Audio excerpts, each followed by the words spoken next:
Student কেমন আছো? I hope প্রত্যেকে ভীষণ ভালো আছো। স্ক্রিনের ওপর উচ্চতা দূরত্বর একটা কোশ্চেন আছে, তাই না? প্রশ্নটা কি পড়ে নিই।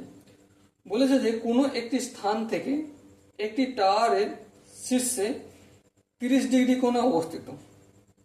কোনো একটি স্থান থেকে একটি টাওয়ারের শীর্ষ 30 ডিগ্রি কোণে অবস্থিত। বেশ, টাওয়ারের দিকে 100 মিটার অগ্রসর হলে তা 45 ডিগ্রি হয়ে যায়। টাওয়ারের উচ্চতা কত? দেখো, মুদ্রা কথা জিনিসটা ভালো করে বুঝবে, তাহলে অঙ্কটা খুব সহজই হয়ে যাবে। এই হচ্ছে আমাদের টাওয়ার, নাম দিচ্ছি এ বি। ঠিক আছে, তারপর দেখো প্রশ্নটা কি বলেছে, যে কোনো একটি স্থান থেকে একটি টাওয়ারের শীর্ষ 30 ডিগ্রি, মানে এই মনে করো এই জায়গাটা, এখানটা হচ্ছে জায়গা। এই জায়গাটাকে যদি টাওয়ারের শীর্ষটাকে আমরা দেখি, তাহলে কত ডিগ্রি কোণ উৎপন্ন করবে? 30 ডিগ্রি কোণ উৎপন্ন করবে। এখানটা নাম দিচ্ছি সি। এবারে এখান থেকে আগিয়ে আসছি আমি এখান পর্যন্ত, নাম দিচ্ছি ডি। সি আর ডি এই যে দূরত্বটা, এটা কতটা বইতে বলে দিচ্ছে 100 মিটার অগ্রসর হলে টাওয়ারের দিকে, তাই না? এই 100 মিটার এখানটার দূরত্ব। তাহলে এখানে যে কোণটা উৎপন্ন করছে, এই কোণটা কত ডিগ্রি উৎপন্ন করছে? 45 ডিগ্রি। কত ডিগ্রি? 45 ডিগ্রি। তাহলে আনসার আমাকে কি দিতে হবে? এই যে এ বি এর উচ্চতাটা কত সেটা আমাকে বলতে হবে। আচ্ছা দেখো, এখানে বিডি এর জায়গাটা কতটা ডিস্টেন্স যায় না, সেই জন্য আমি এক্স ধরে নিচ্ছি।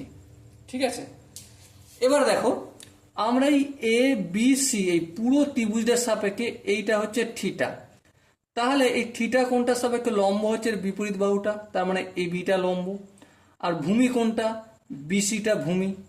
তাহলে লম্ব বাই ভূমি সমান কি হয়? Tan theta. তা লম্ব মানে এ বি বাই ভূমি মানে কি? BC equal to tan 30 degree. Okay, no problem. এবিটা এবি আমি লিখে দেবো, হ্যাঁ লিখে দেবো। বিসি মানে কি? বিসি মানে এক্স প্লাস 100, তাই না?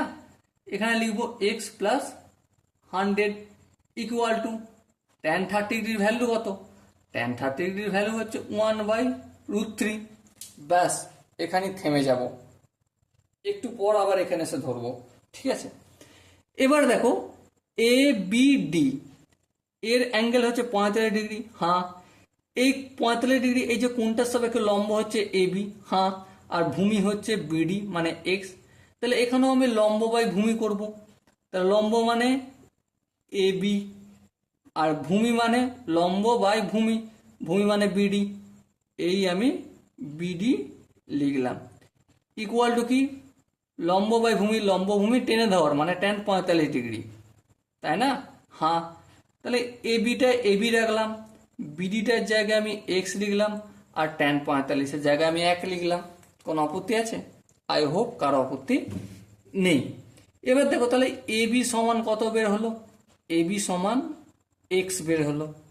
ঠিক, তাহলে যদি তাই হয় তাহলে এখানে দেখো আলটিমেট আমাকে এখানটার দূরত্ব কত? এক্স পেয়ে গেলাম।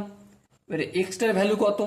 এবার দেখো এখানে একটা এ বি আছে, এই জায়গাটা আমি এক্স লিখবো by x plus 100 equal to 1/√3। এখান থেকে এক্স ভ্যালু বের করতে পারলে অঙ্ক শেষ। এবার আমি কোণে কোণে গুণ করতে হয়, যেমন √3 সঙ্গে এক্স গুণ করলে √3x equal to x plus 100। এক্সটাকে এদিকে আনবো, আর √3x minus x equal to 100। হ্যাঁ ঠিক, তার মানে দুটো থেকে এক্স কমন নেবো, √3 মাইনাস 1 ইকুয়াল টু 100। হ্যাঁ ঠিক, তাহলে এক্স এর সঙ্গে √3 মাইনাস 1টা গুণ আছে, অপোজিট দিকে পাঠালে কি হয়ে যাবে? ভাগ হয়ে যাবে। √3 মাইনাস 1, এবার √3 মাইনাস 1টাকে হঠাৎ হয়ে গেলে কি করতে হবে? √3 প্লাস 1 করবো। দেখো এ মাইনাস বি ইন্টু এ প্লাস বি হয়ে গেল, তাই না? হ্যাঁ, যদি তাই হয় তাহলে দেখো নিচেও করেছি উপরেও করেছি, যদি তাই হয় 100 লিখলাম, √3 প্লাস 1 লিখলাম, এ মাইনাস বি ইন্টু এ প্লাস বি, এ স্কোয়ার মাইনাস বি স্কোয়ার। এ স্কোয়ার মানে কি? √3 তার হোল স্কোয়ার, তার মানে 3, আর 1 স্কোয়ার মানে বি স্কোয়ার মানে 1 স্কোয়ার মানে 1। হ্যাঁ ঠিক, তার মানে কি দাঁড়াচ্ছে দেখো 100 ইন্টু √3 প্লাস 1, 3 থেকে 1 বিয়োগ করলে 2। সো আলটিমেট কত পাবো? 100কে যদি 2 দিয়ে কাটি তাহলে 50 ইন্টু √3 প্লাস 1, এটাই হবে আমার এক্স এর ভ্যালু। ওকে, সো এটাই আমার উচ্চতা। এত মিটার টাওয়ারের উচ্চতা। আই হোপ এই প্রশ্নটার আনসার প্রতিটা স্টেপ বোঝা গেছে। যদি কোনো স্টেপ বুঝতে অসুবিধা থাকে, ডাউট থাকে বা কনফিউশন থাকে, তার জন্য কি করতে হবে, কমেন্ট বক্স খোলা রয়েছে তার জন্য। ওকে, সো ডিয়ার স্টুডেন্ট, দেখা হচ্ছে পরবর্তী সেশনে। ততক্ষণ পর্যন্ত ভালো থেকো, সুস্থ থেকো এবং জয় হিন্দ।